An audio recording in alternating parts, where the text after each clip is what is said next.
The situation in hospitals is worse than ever. Due to pandemic restrictions, psychiatric services for teenagers are completely overloaded. In France, hospitalizations of under 15s are up by 80%, and the trend is the same in Belgium.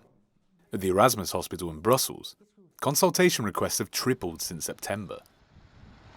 Waiting lists are stabilizing, however, but that still means some patients have to wait up to 3 months for an appointment. The calls for help are primarily related to anxiety and helplessness, but there are also more serious issues that healthcare workers have to deal with. The second group includes real problems of eating disorders like anorexia. We have young people who have lost 20 kilos and whose parents didn't realize it. The third group is more related to serious depression or even psychosis, with some having a feeling of persecution or paranoia.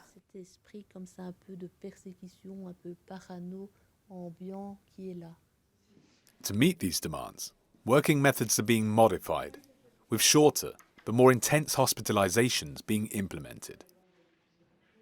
Arthur is 17 years old. He's suffered from attention disorders for 2 years now. But with over a year of pandemic restrictions, he's dropped out of school, finding it impossible to attend. I keep pressing snooze on my alarm clock, setting it again and again, and in the end I never wake up.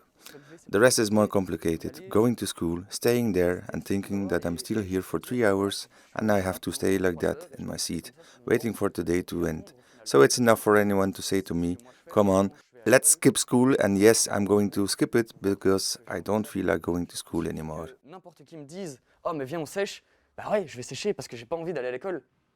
This situation and the difficulties he faces have an impact on his mood, something that he says is difficult to control. I can't find the motivation to do anything anymore, so it clearly affects my mood because you can see when I don't want to do something, and as a result, I'm in a bad mood. I'm very often irritable. Arthur is confident of his ability to bounce back, though, but health services are also looking beyond the pandemic.